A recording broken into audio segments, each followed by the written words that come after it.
Salutations, people! Welcome to Page 3 Killers, Murders That Went Unnoticed, a podcast where we dive into the murder cases that went unnoticed by our nation's newspapers. Hi, Shay. Hi, John. Hello, everyone. Hi, guys. Welcome back. Welcome to Page 3 Killers, Murders That Went Unnoticed.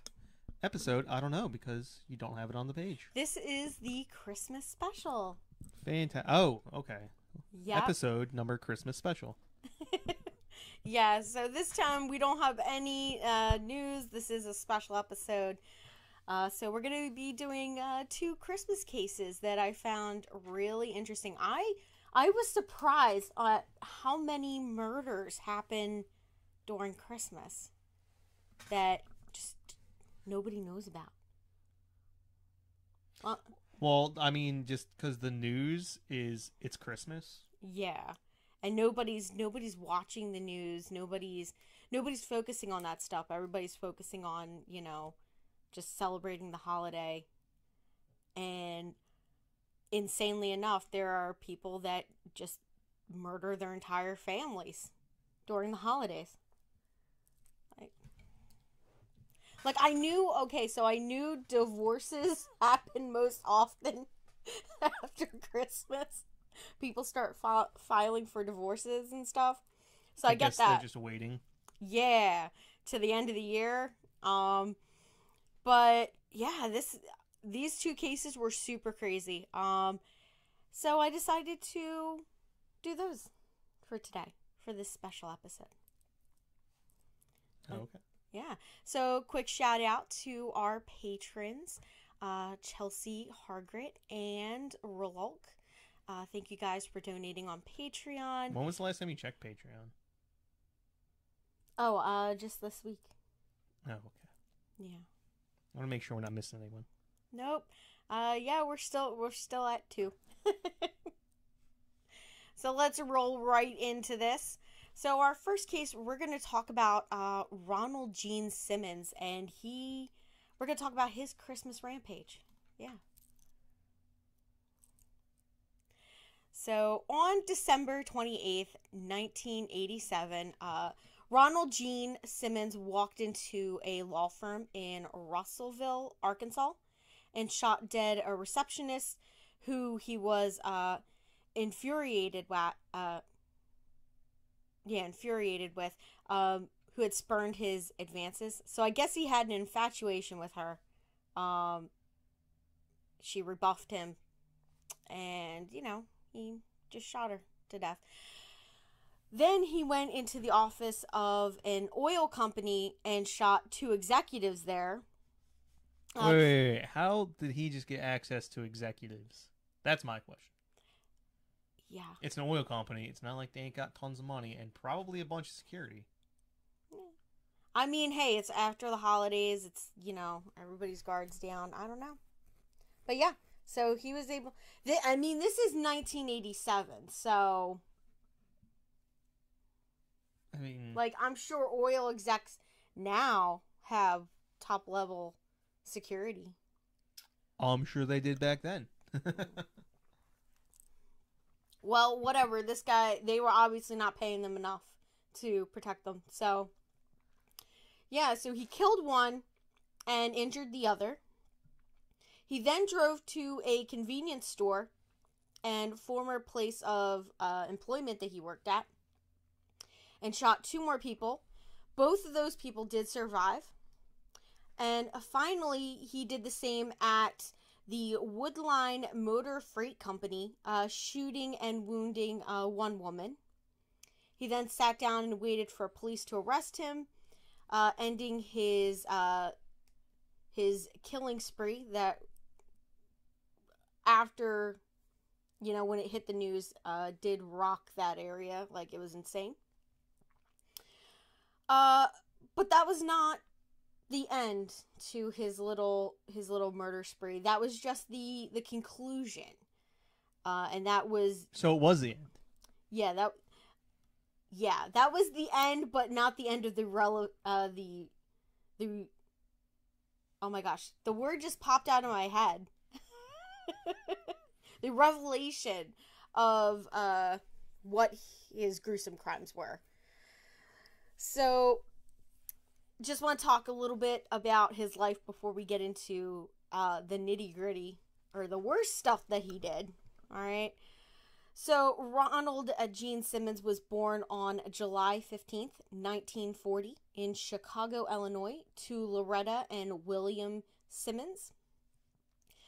On January 31st, 1943, his father, William, died of a stroke, and within a year, his mother had remarried to a William D. Griffin. Now, William was a civil engineer for the U.S. Army Corps of Engineers. So do you know anything about them? Yeah, they're not part of the U.S. Army. Then why do they call themselves that? Yeah. I mean, they're like... Yeah, they're completely unaffiliated with the U.S. Army, as far as I know. Okay. And in 1946, the Corps, it's pronounced Corps. Corps, moved. How is that even? There's a P at the end. I don't know. It's a silent P. It's a silent P and a silent S. So the Corps moved Griffin to Little Rock, Arkansas, and the first of several transfers. That was the first of several transfers that would take the family across central Arkansas over the next decade. On September 15th, 1957, Ronald did drop out of high school and he joined the U.S. Navy. I guess back in the day when they didn't require a high school education. Yeah, and he was first stationed at Naval Station in Bremerton in Washington. Yeah, I've been there, done that. Yeah. Is that usually like the first place some people go to? Or no, it's just a station. It's just a base. All right. That is where he met Rebecca, or Becky, as she was often called, whom he married in New Mexico on July 9th, 1960. Over the next 18 years, the couple had several children together. That's 7. Not several. 7. Yeah, 7. That's a lot of kids. Yeah, it is. I guess, yeah. In 1963, Simmons left the Navy and approximately 2 years later joined the U.S. Air Force. During his 20-year military career, Simmons was awarded a Bronze Star Medal, the Republic of Vietnam Gallantry Cross for his service as an airman, and the Air Force Ribbon of Excellence Marksmanship. Yeah. I'm not sure as far as military medals go. I mean, Bronze Star is pretty up there. Yeah, okay. And I'm not sure about the Republic of Vietnam Gallantry Cross, but that does sound impressive. Yeah. And Excellence Marksmanship, that's nothing. Yeah. I kind of figured, like, out of all of them, that would kind of be you passed your marksmanship. It means you passed it and did quite well. Okay. Now, Simmons retired from the Air Force and military service in November of 1979 with the rank of Master Sergeant. Which I believe is E8 off the top of my head. I don't know the Air Force all that well. When you left the Navy, what were you at? I was in E5. E5? Okay. So I was a second class. Took him 20 years to get to an E8. That's actually pretty impressive. If it's E7 or E8, that's pretty typical. You can retire at that time. You could retire as an E5. You could do all your entire 20 years and never get above E5. Okay, interesting. Now, on April 3rd, 1981, Simmons was being investigated by the Cloudcroft, New Mexico Department of Human Services for allegations that he had fathered a child with his 17-year-old daughter, Sheila. whom he had been sexually abusing for quite a while. Now, fearing arrest, Simmons fled New Mexico in late 1981 with his family, like the entire family. They first moved to Ward, Arkansas, in Lonoco County. Then he moved them to Dover, Arkansas, in Pope County, in the summer of 1983. The family took up residence on a 13-acre tract of land 6.5 miles north of Dover that would become known as Mockingbird Hill. The residence was constructed of two older model mobile homes joined to form one large home, neither of which had a telephone, indoor plumbing, and they were surrounded by a makeshift privacy fence, which was up to 10 feet high in some places. No, this is 1983, and it was an older model back in 1983. Yeah. So I can only imagine what they were like. Oh, yeah.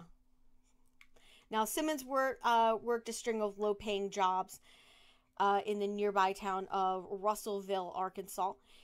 He quit a position as a accounts receivables clerk at Woodline Motor Freight after numerous reports of inappropriate sexual advances, and went to work at the Sinclair Mini Mart. On December 18th, 1987, he quit working at the Sinclair Mini Mart. This is impressive because he's receiving a pension at the same time. Yeah. And I imagine if you put that on any particular I don't know what his rate was, but I guess it was an MOS. He was the Air Force. Yeah. With his resume from the military, I imagine he could get a decent job. Yeah. So I don't know. Maybe he's just trying to stay under the radar of authorities because he did flee from. But I mean, how much power really does the? Not just that, but like it's not like he's working. Department of Human Services or whatever of Arkansas actually, or New Mexico actually have. I mean, it wasn't like he was working, unless he was just working under table jobs. Yeah. But I don't know too many accounts receivable clerks that work under a table. Yeah, no, definitely not. So it seems kind of weird that he would, go from this, great job in the military, or go from a job that probably paid quite well as an accounts receivables clerk, and then become a mini mart clerk. I mean, he is receiving a 50% pension, though. So whatever he was making in the military, he gets 50% of that to not work in the military. I wonder what that rate would have been in 1987. Probably, I mean, even at 8 or whatever, it was probably garbage. Yeah. I mean, he retired from the military in 79. So, whatever the going rate in 79 was, he would be getting half of that, right? Yeah, he would be getting 50% of his base pay. Okay. So while you look that up, hon, I'm gonna go into the murders. All right. So we're gonna start talking about, the start of his little murder spree. Now, shortly before Christmas in 1987, Simmons decided to kill all the members of his family.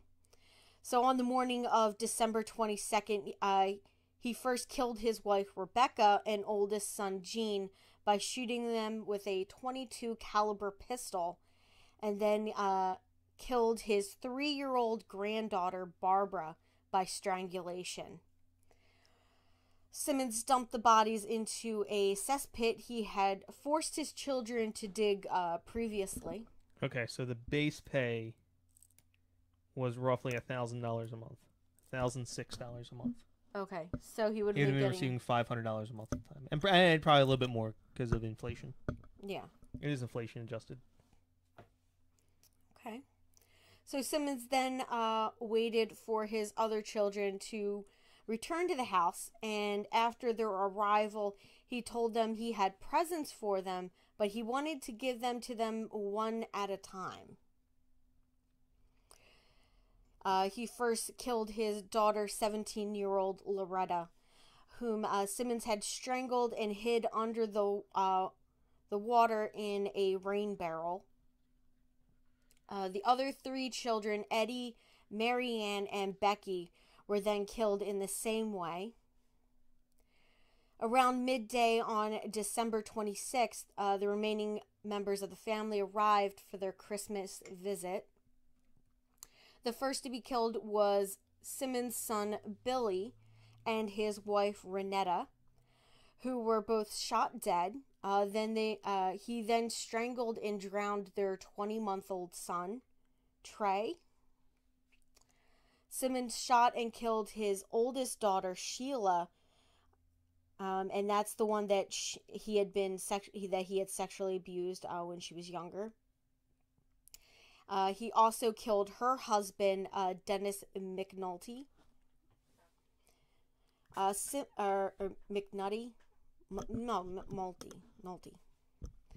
Simmons then strangled his child by Sheila, 7-year-old Sylvia Gale. Oh my God. I don't know why I couldn't formulate that in my head. So he, strangled her. And finally his 21-month-old grandson, Michael. Simmons laid the bodies of his whole family in neat rows in the lounge. All the corpses, he covered them with coats, except for Sheila, who was covered by Rebecca Simmons' best tablecloth.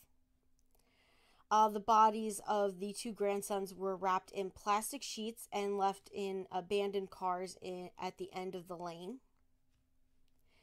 After the murder, Simmons went for a drink at his local bar, then returned to the house and apparently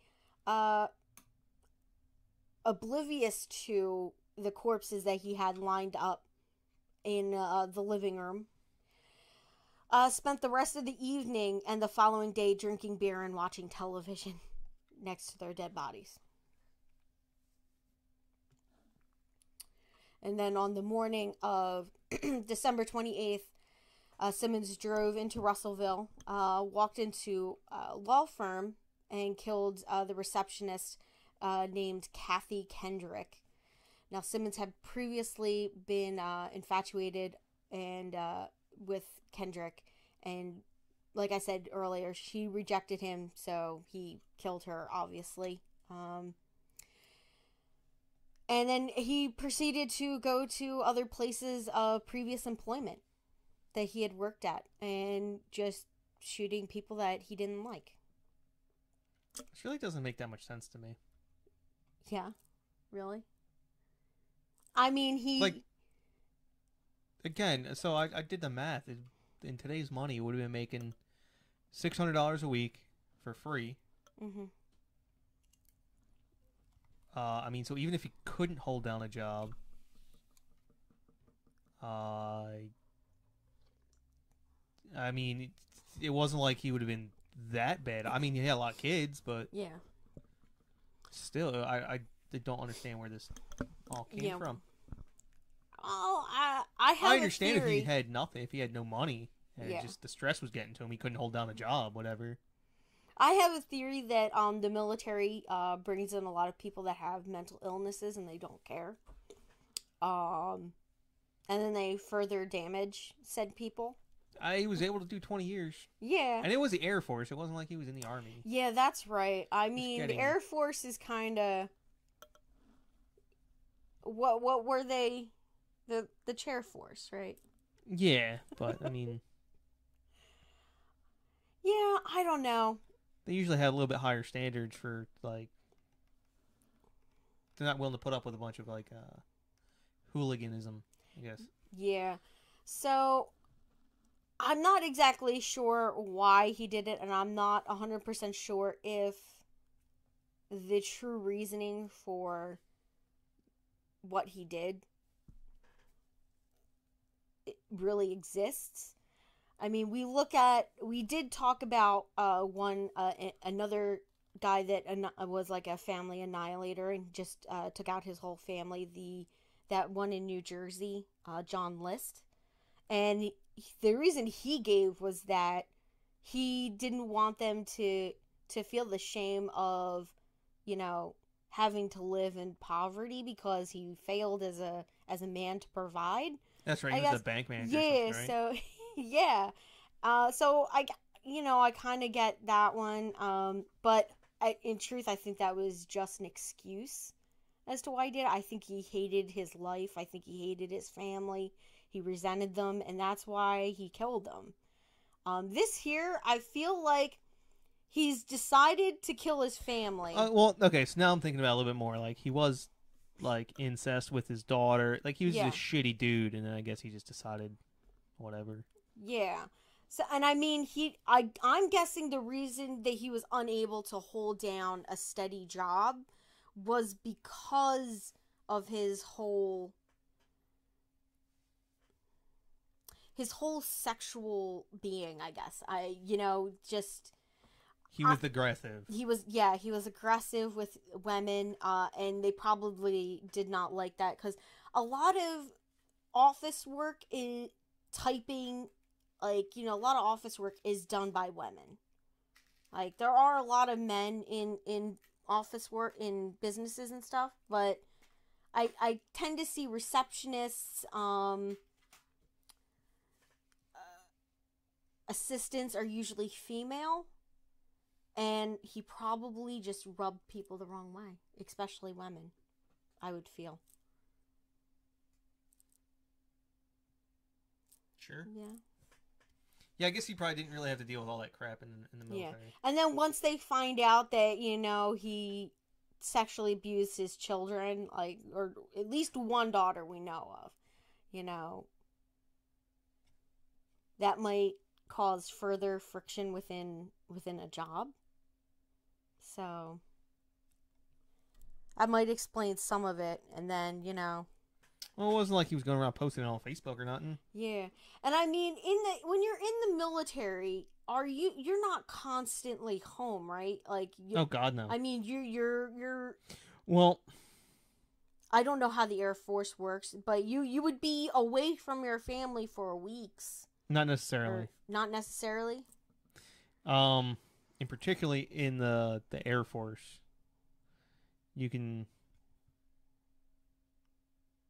really hear about the Air Force getting deployed too often. Don't get me wrong, they get deployed, but there are a lot of people who don't.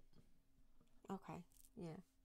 So it could have been that he had a stateside position for almost could all be. of his And even career. if you are deployed, it's only about half of the time that you would be even in a deployable status. That's not even deployed. Plus he was in Vietnam. Yeah, true. So he would have been over there. Yeah.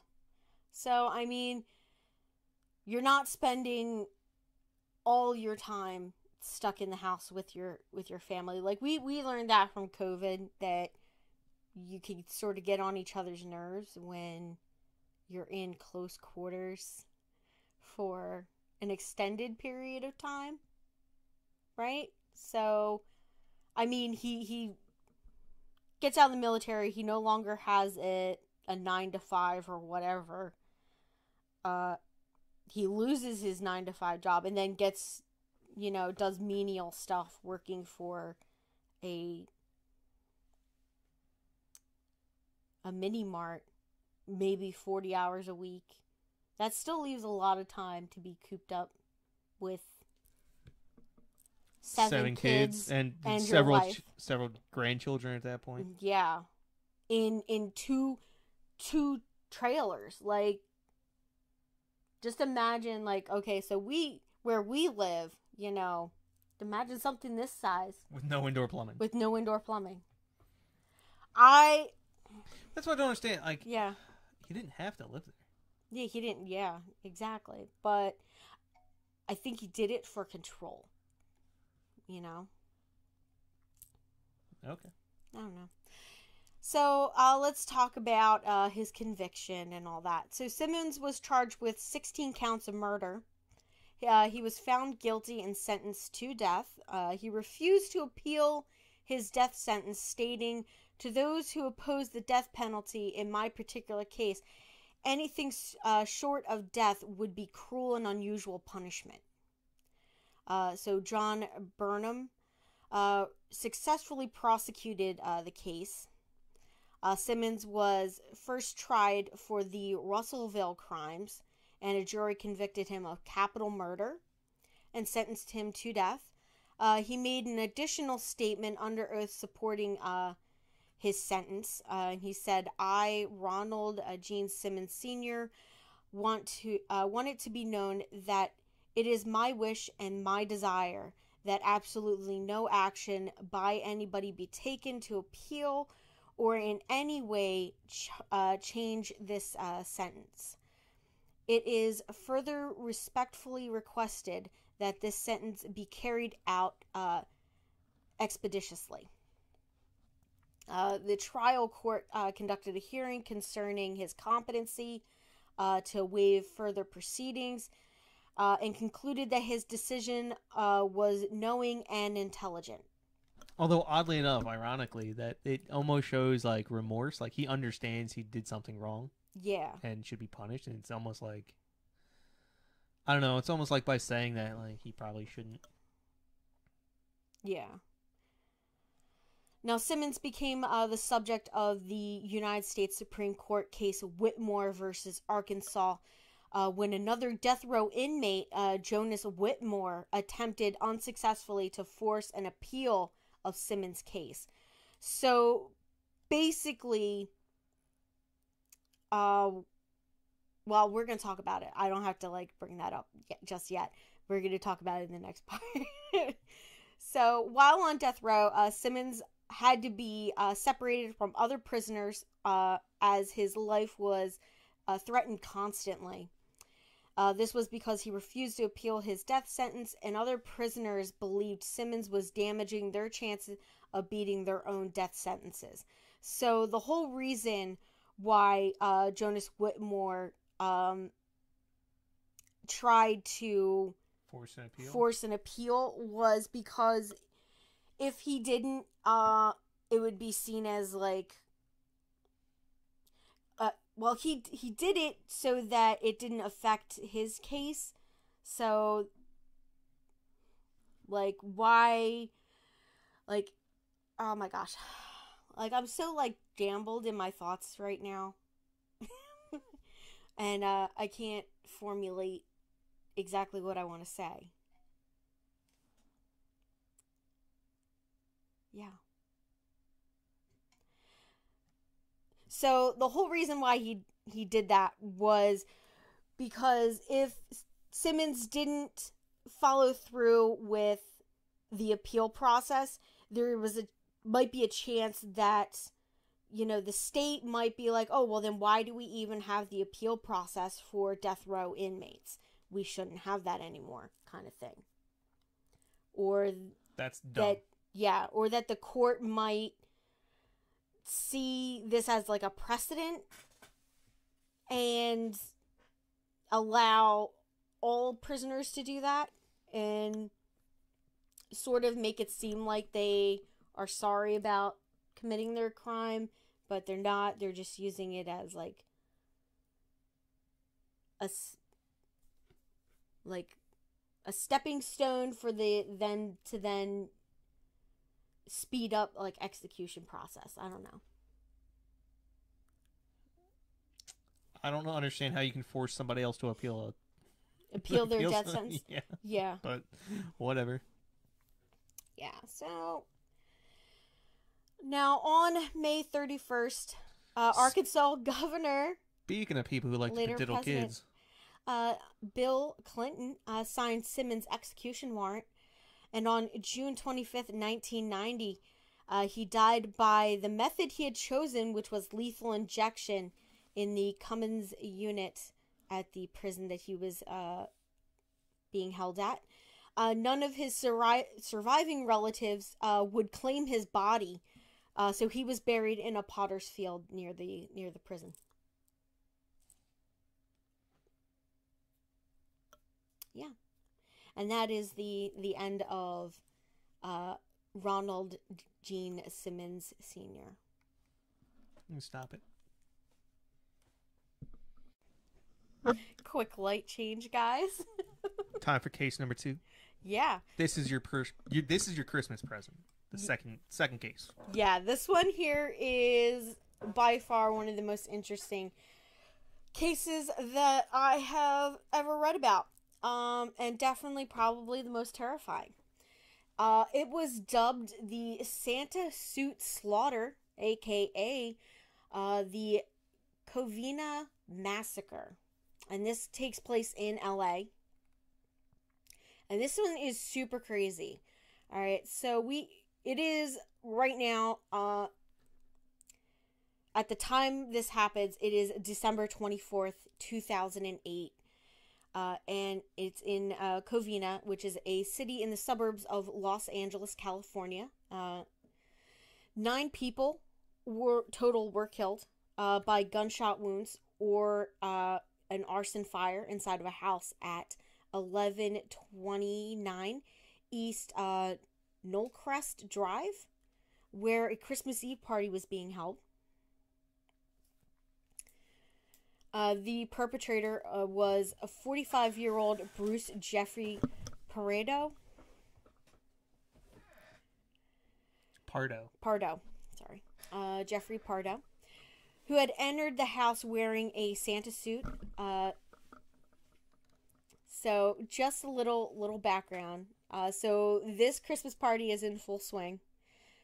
And, 25 people, family, friends are all inside enjoying each other's company. At around 11:30 p.m., there is a knock on the door.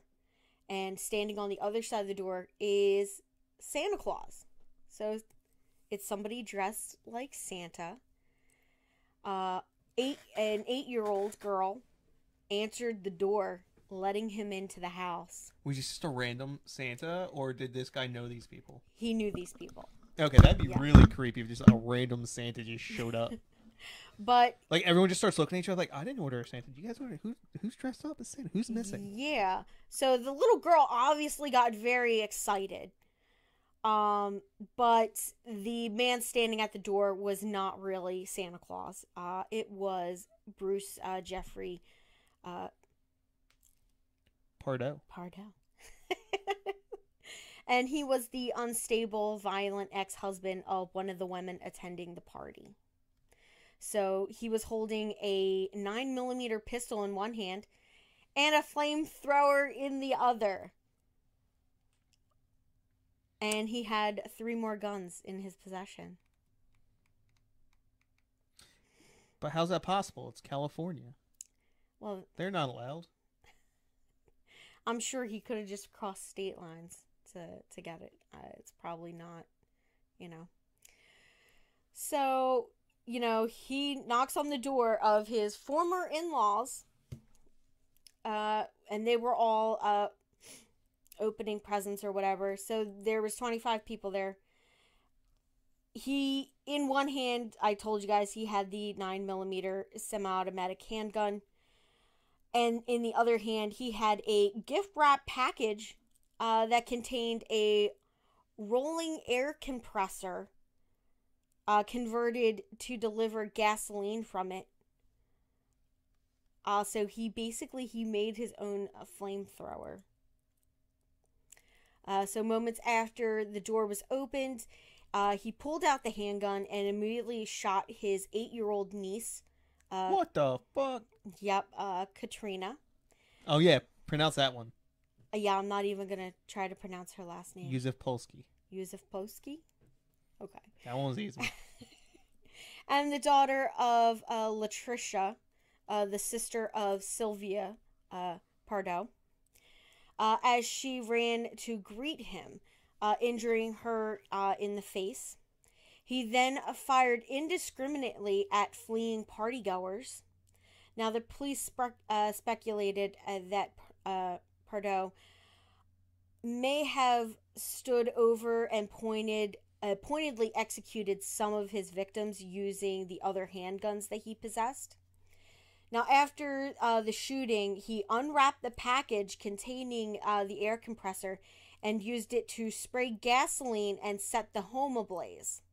Now, 9 people died from either the gunfire or flames, and 3 others were wounded. Latricia, who was shot in the face, would survive with non-life-threatening injuries. A 16-year-old girl was shot and wounded in the back, and a 20-year-old woman who suffered a broken ankle jumping out of the second floor. There was one survivor who called the authorities during the attack after escaping to a neighbor's house. The resulting fire soared approximately 40 to 50 feet in the air and took 80 firefighters an hour and a half to extinguish.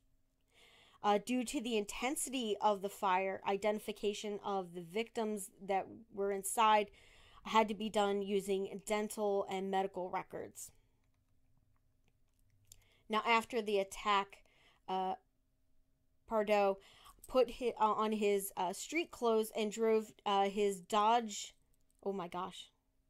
Caliber rental car to his brother's house in Silmar,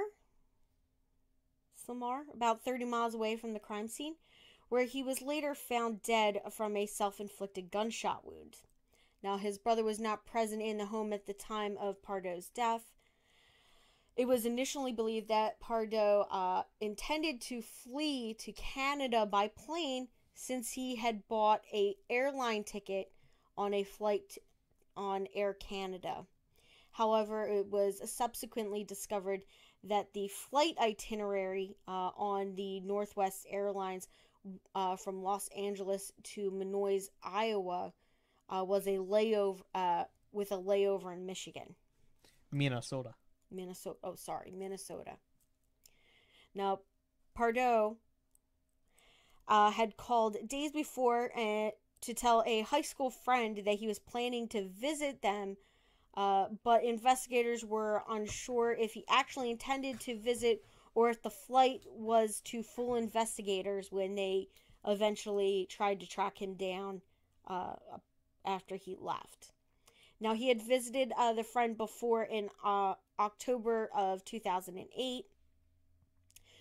Other reporters stated that the Santa suit had melted during the flamethrower portion of the attack and had adhered to his skin so that it could not all be removed. So he had like bits and pieces of it still stuck on his body. However, he was suffering from severe third-degree burns on his arms stemming from the blaze, so he couldn't go through with his initial plan. Police found $17,000 in cash cling-wrapped to his legs inside of a girdle. His rental car, parked 1 block from his brother's house, had remains of the Santa suit that he had removed. Also recovered from the scene were four 13-round capacity handguns. All of which are illegal in California. Yeah. That were empty, and at least 200 rounds of ammunition. Now, that suggested that what had been inside the car was being treated as a threat. The bomb squad, while attempting to recover a portion of the Santa suit with the robot, accidentally started a fire in the vehicle, and it burned, destroying the car. You know what? Yeah, that seems a little shoddy for the police department. I don't know how you start a fire. Yeah. Well, I mean, he had maybe gasoline and the fumes inside. All it takes is like one spark, and then, right? No. I guess. I mean, now at Pardo's house in Montrose, Police had recovered 5 empty bottles of semi-automatic, five empty boxes for semi-automatic handguns. You want to take that? A Benelli M2 tactical shotgun. Yeah, what is that? That's a semi-automatic shotgun. It's the same one that the military uses. Okay. He also had a container for high-octane fuel, for fuel tank gasoline. It's like for racing. Yeah. Like race gas. They also found what was described as a virtual bomb factory in his home. Now, Pardo lived in San Francisco Valley and had graduated from John H. Francis Polytechnic High School in Sun Valley, Los Angeles, and the California State University Northridge. He worked at the Jet Propulsion Lab at La Canada, Flintridge. He met Sylvia in 2004, and then they got married. Now we're gonna just go into his victims a little bit. So there were at least 3 victims' deaths caused by gunshot wounds, while 4 others died from a combination of gunshot wounds and fire. Other 2 deaths stemmed from just the fire. Now, some of the bodies were burned, like I said, and had to be identified with dental records. At least 13 children were orphaned due to his massacre, and another 2 lost at least one parent. Now, his victims in no particular order would be his soon-to-be ex-wife, Sylvia, and she had died by a gunshot wound. Alicia Ortega, which was his mother-in-law, she was 70 years old, and she died of a gunshot wound. Joseph S. Ortega, his father-in-law, who was 80 years old, died from multiple gunshot wounds. Charles Ortega, his brother-in-law, who was 49. Cheryl Lynn Ortega, who was 45, and she was his sister-in-law. James Ortega, 51, another brother-in-law. His other 2 sister-in-laws, Teresa Ortega, who was 52, and Alicia Ortega Ortiz, who was 46, and Michael Andre Ortiz, who was 17. It was his nephew, and he died in the fire. Now, police suspected that the motive of the attack was related to his marital problems. Now, Pardo's wife of 1 year had settled for divorce. They had settled their divorce 1 week prior. However, Pardo held no criminal record and had no history of violence. He had been fired from his job as an electrical engineer at ITT Electronic Systems Radar Systems in July. There is some speculation that the divorce may have been caused by Pardo concealing a child from a previous relationship. This child was severely injured in a swimming pool accident several years prior. He did not support his child, nor did he pay any support to his ex-wife and her children. The couple wedded in January of 2006. Shortly after their marriage, they began to grow apart when Pardo refused to open a joint account with Sylvia. He also expected his wife to take care of her own 3 children with her own finances. Which makes no sense. Yeah. Now, in June of 2008, a divorce court had ordered Pardo to pay $1,785 a month in spousal support. During the divorce proceedings, Pardo had confided to a friend that his wife was taking him to the cleaners. I mean, for a guy who just lost his job, I mean... Yeah. Now, in July, Pardo was fired for billing false hours, and the court suspended the support payments due to job hardship. Okay, never mind. I lied. Yeah. So, but he was still required to pay Sylvia $10,000 as part of the divorce settlement, according to court documents. Now, Sylvia kept the wedding ring and the family dog. In a court declaration, Pardo complained that Sylvia was living with her parents, not paying rent, and was spending lavishly on cars, gambling, trips to Las Vegas, meals at fine restaurants, massages, and golf lessons. It kind of pissed me off, too. Yeah. Now, this movie inspired a couple of films. One, I believe, was Black Christmas. The other one is A Silent Night, which was based on based on this massacre. In the film, a character tells the story of a man who donned a Santa suit using a homemade flamethrower to attack a Christmas party being attended by his ex-wife. Sounds very similar. Yeah. So those are our two Christmas murders.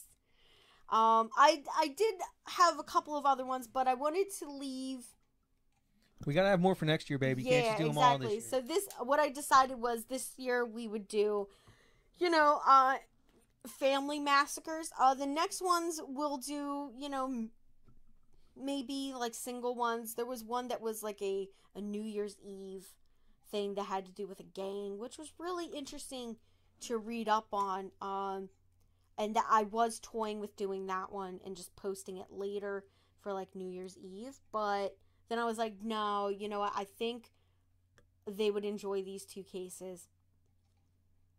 And I really want to see this movie, Silent Night. I've never heard of that one.